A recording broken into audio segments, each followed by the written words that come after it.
क्या सूर्यपुत्र कर्ण ब्रह्मास्त्र का ज्ञान भूल गए थे, या फिर स्वयं हनुमान जी सूर्यपुत्र कर्ण के ब्रह्मास्त्र को और उनके शक्तिशाली अस्त्रों को अपने ऊपर ले लिया था? इसके साथ हम जानेंगे कर्ण के उन शक्तिशाली अस्त्रों के बारे में जिनको श्री कृष्ण और हनुमान जी ने नष्ट कर दिया।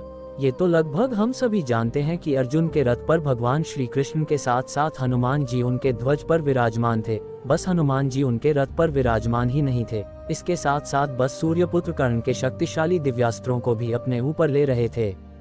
कर्ण कुंती का पुत्र था, लेकिन कुंती ने जन्म के तुरंत बाद उसे त्याग दिया था।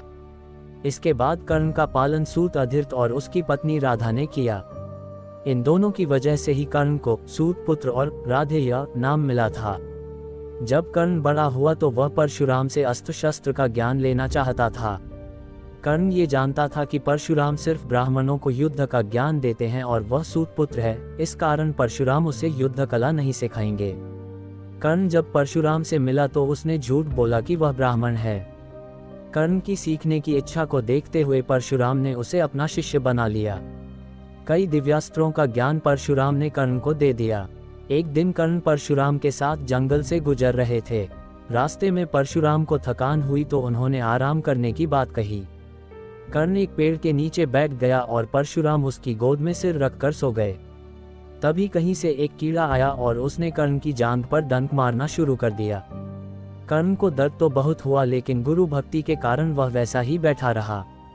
कीड़ा बार बार डंक मार रहा था, जिससे कर्ण की जांघ से खून बहने लगा। खून की धारा परशुराम को लगी तो वे नींद से जाग गए। उन्होंने कीड़े को हटाया, फिर कर्ण से पूछा कि तुमने उस कीड़े को हटाया क्यों नहीं? कर्ण ने कहा कि मैं थोड़ा भी हिलता तो आपकी नींद खुल जाती, इससे मेरा सेवा धर्म टूट जाता। परशुराम ने समझ गए कि इतनी सहन शक्ति किसी ब्राह्मण में नहीं हो सकती है। उन्होंने कर्ण से कहा कि तुमने मुझसे झूठ बोला है कि तुम ब्राह्मण हो। कर्ण ने अपनी गलती मान ली। कर्ण के झूठ से गुस्सा होकर परशुराम ने उसे शाप दिया कि जिस समय तुम्हें इन दिव्यास्त्रों की सबसे ज्यादा जरूरत होगी, उसी समय इनके प्रयोग की विधि तू भूल जाएगा। जब महाभारत युद्ध में कर्ण और अर्जुन के बीच निर्णायक युद्ध चल रहा था, उस समय कर्ण कोई दिव्यास्त्र नहीं चला सका, क्योंकि परशुराम के शाप की वजह से वह सभी दिव्यास्त्रों की विधि भूल चुका था। लेकिन ये सब सच नहीं है। भले ही परशुराम ने सूर्यपुत्र कर्ण को श्राप दिया हो, लेकिन सूर्यपुत्र कर्ण पूरी तरीके से ब्रह्मास्त्र का ज्ञान नहीं भूले थे और उन्होंने अर्जुन पर ब्रह्मास्त्र का उपयोग भी किया था, बल्कि वे जिस अस्त्र का ज्ञान भूले थे वह था भार्गव अस्त्र। महाभारत युद्ध के सत्र में दिन अर्जुन और सूर्यपुत्र कर्ण के बीच भीषण युद्ध छिड़ गया था। इस दिन सूर्यपुत्र कर्ण अर्जुन के सभी दिव्यास्त्रों को नष्ट करते जा रहे थे। कर्ण अर्जुन पर इतने बाणों की वर्षा कर रहे थे कि उनके वहां श्री कृष्ण को भी लग रहे थे, जिससे कि भगवान श्री कृष्ण भी घायल हो रहे थे। अपने आराध्य को घायल होता देखकर हनुमान जी बहुत ही क्रोधित हो गए थे और वह गर्जना करके उठ खड़े हुए। ये सब देखकर वहां मौजूद सभी हैरान लेंगे और दोनों तरफ की सेवा युद्ध भूमि को छोड़कर भागने लगी। तब भगवान श्री कृष्ण ने कैसे भी करके हनुमान का क्रोध शांत किया और उन्हें उनके रथ पर विराजमान कर दिया। कहते हैं एक बार सूर्यपुत्र कर्ण ने अपने अश्वसेन का उपयोग किया था।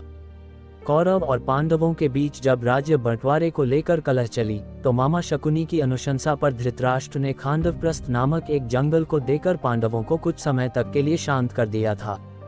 इस जंगल में एक महल था जो खंडहर हो चुका था। पांडवों के समक्ष अब उस जंगल को एक नगर बनाने की चुनौती थी। खंडहरनुमा महल के चारों तरफ भयानक जंगल था।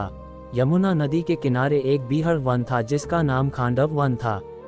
पहले इस जंगल में एक नगर हुआ करता था, फिर वह नगर नष्ट हो गया और उसके खंडहर ही बचे थे। खंडहरों के आसपास वहां जंगल निर्मित हो गया था। यहाँ इंद्रप्रस्थ नगर बसाने के लिए इस जंगल में अर्जुन और श्री कृष्ण ने आग लगा दी। खांडवन में अग्नि धधकने लगी और उसकी ऊंची ऊंची लपटें आकाश तक पहुंच गई। खांडवन को अग्नि 15 दिन तक जलाती रही। इस अग्निकांड में केवल 6 प्राणी ही बच पाते हैं, अश्वसेन सर्प, मयदानव, मयासुर और 4 शौडक पक्षी। आओ जानते हैं कि अश्वसेन सर्प कौन था। अश्वसेन तक्षक नाग का पुत्र था। खांडवन जल रहा था तब उसकी माता ने उसे अपने मुंह में निगल लिया और वहां से आकाश मार्ग से भागने लगी।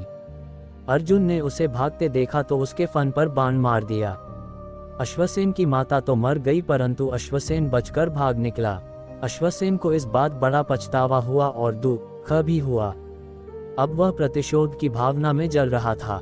उसे जब पता चला कि कुरुक्षेत्र में महायुद्ध होने वाला है तो उसने सोच कि अर्जुन की मृत्यु से पांडवों का बल क्षीण हो जाएगा और वे हार जाएंगे। तब वह कर्ण के तरकश में बाण बनकर प्रवेश कर गया। उसकी योजना ये थी कि जब उसे धनुष पर चढ़ाकर अर्जुन पर छोड़ा जाएगा तो वह डसकर अर्जुन के प्राण ले लेगा। कर्ण को इस बात का अंदाजा भी नहीं था, परंतु श्री कृष्ण ने अपनी दूरदृष्टि से ये देख लिया था। अतः जैसे ही कर्ण ने वह बाण छोड़ा, श्री कृष्ण ने रथ के घोड़ों को जमीन पर बैठा दिया। बाण अर्जुन का मुकुट काटता हुआ ऊपर से निकल गया।